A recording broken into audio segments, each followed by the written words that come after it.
Hi everybody, good morning to all. Welcome to biology class. So we discussed about the difference between meristematic tissues and permanent tissues, and we studied what are the different types of meristematic tissues. Next we are going to discuss about the permanent tissues in plants.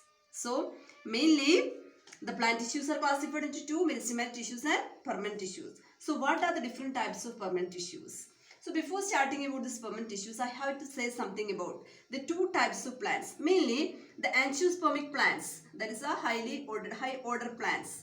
Plants are classified. Classification is there. One chapter is that is there. That's completely dealing with the classification of plants and others. So in this chapter we will study how the plants are classified from simple to complex, from this least one to the advanced one. Okay. So in the classification, we can see that the angiospermic plants, they are the topmost plants. So mainly the angiospermic plants, the topmost plants, they are classified into two. I will give the detailed class of this. This is one of the deleted chapter, this classification of plants and others. That is one of the deleted chapter in this year. Okay, that is reduced from our syllabus. Anyway, I will help you. I will give the important contents, important points of this chapter after completing our syllabus. Okay, so plants, two types of angiospermic plants are there. They are the monocots and dicots. Monocotyledons and dicotyledons. Monocotyledons and dicotyledons. Throughout this chapter, we have to use the terms monocotyledons and dicotyledons. That's why I am giving this. What is this monocotyledons and what is this dicotyledons? Okay. So some group. Do you know what is this cotyledon? Cotyledon means the seed content. So the familiar seeds for us: gram, this mung, and also pea, beans, etc. In all these kinds of seeds, we can see there is a seed coat, outer covering of the seed. That is the seed coat. When we are breaking the seed coat, we can see inside the seed, the cotyledon is there. So this is the seed of gram, kadala. Okay. So when we are breaking the seed coat of this one, we will get the seed. This is a cotyledon, the content present inside the seed. Okay, the content present inside the seed, that is a cotyledon. So when we are breaking the seed coat of this gram, we will get the cotyledon into two equal halves. രണ്ടായിട്ട് മുറിക്കാൻ പറ്റും. Okay, this kind of plants, when we are cutting into two, we will get two equal halves. From a single seed, we will get two equal halves. So the seeds such as gram, pea, etc. So this is the cotyledon. This kind of plants or this kind of seeds is called dicotyledons. That means the seed contains, or the seed content is in the form of two equal halves. Dicotyledons. Okay, this is example. This gram, pea, mustard. All these are the examples for dicotyledons. So did you get what is cotyledon? Cotyledon means seed content.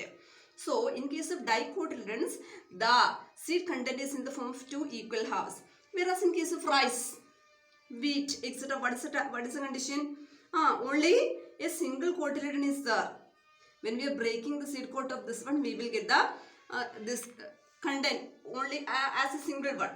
Okay, and it is not able to divide into two equal halves, and this content is not in the form of two equal halves. Okay, only a single one we can see. Such kind of plants are called monocotyledons.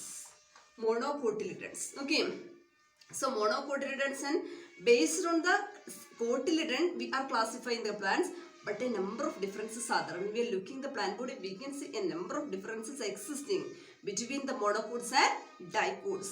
Among the leaves are different, the stem is different, root system is different, flowers are different, everything is different when we are considering this dicots and monocots. The detailed study I will give. What are the main features or main differences between dicots and monocots? So we can start about our topic, that is the permanent tissues. Permanent tissues. So permanent tissues are derived from the meristematic tissues. Okay, that we studied. They are derived from the meristematic tissues. After cell differentiation, the permanent tissues are originating from this meristematic tissues. Okay, and this permanent tissues, they are usually with a definite permanent size, permanent shape and permanent function too. Okay, such kind of tissues are called permanent tissues. Mainly there are two types of permanent tissues. They are the simple tissues and complex tissues. What are they? Simple tissues and complex tissues. Simple permanent tissue and complex permanent tissue. In case of simple permanent tissue, the tissue is made up of a single type of cell, same type of cell. We know that tissue means a group of cells. So in case of simple permanent tissue, all the cells of this tissue looks alike. All the cells are alike.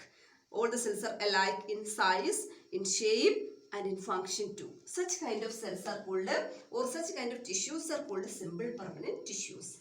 Whereas in case of complex tissue, the cells of this tissue, the cells of this complex tissue, they are not similar. They are not similar. They show varieties. Some of the cells are long, some are cylindrical, some are oval shaped, like this different shapes we can see in case of complex tissue. So how can we say what is the main difference between the simple tissue and complex tissue? Simple tissue is made up of a single type of cell, whereas complex tissue is made up of more than one type of cell. Okay, so we will study what are the main simple tissues and what are the main complex tissues in plants. So mainly the simple tissues, there are three main simple tissues in plants. The three main simple tissues in plants, they are the parenchyma. You have to go through the textbook and make the spellings and this very clear. Okay, parenchyma, collenchyma and sclerenchyma. Parenchyma, collenchyma and sclerenchyma are the three types of simple tissues. So we have studied one by one. What are the features of parenchyma and what are the features of collenchyma, etc. So parenchyma, it is the least specialized tissue and it is present in almost all the plant plants.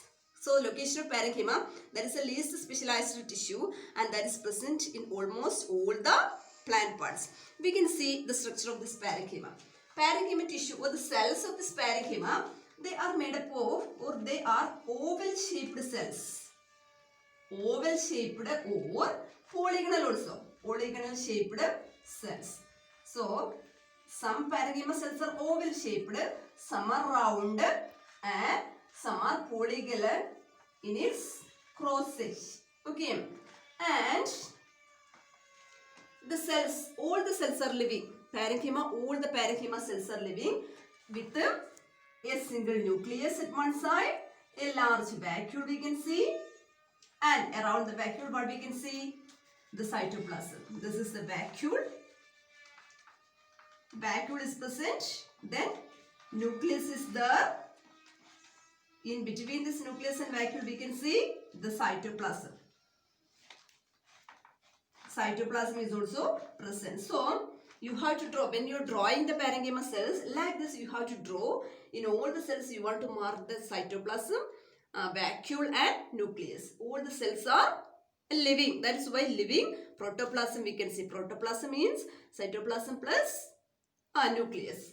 Then in between the cells we can see spaces are there. You can see here the cells are not so closely arranged.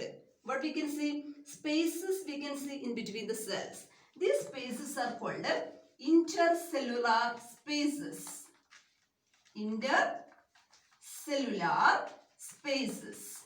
So the cells are loosely arranged. Or the cells are not compactly arranged. One of the feature. Then the cell wall is made up of cellulose. Cell wall is made up of cellulose. So these are the main features of this structure about this parenchyma. All the cells are isodiametric. Isodiametric means from the center it is equally expanded to all the sides. Isodiametric, and all the cells are living. All the cell walls are made up of cellulose. Intercellular spaces we can see in between the cells, and inside the cell we can see the vacuole, then cytoplasm plus all cell organelles and nucleus is also there. So this is the structure. The location. Parenchyma is the least specialized tissue and it is present in almost all the plant parts. In leaves, we can see roots, flowers, stem, branches, fruits. In all the plant parts, what is present? The parenchyma cells are present. And they function. Next is the function. What is the main function of this parenchyma? The main function of this parenchyma, that's the storage of food. It acts as the storehouse of food. And in some areas, the function of this parenchyma, that's different. We can see in case of this leaves, the parenchyma contain chloroplasts. In the leaves,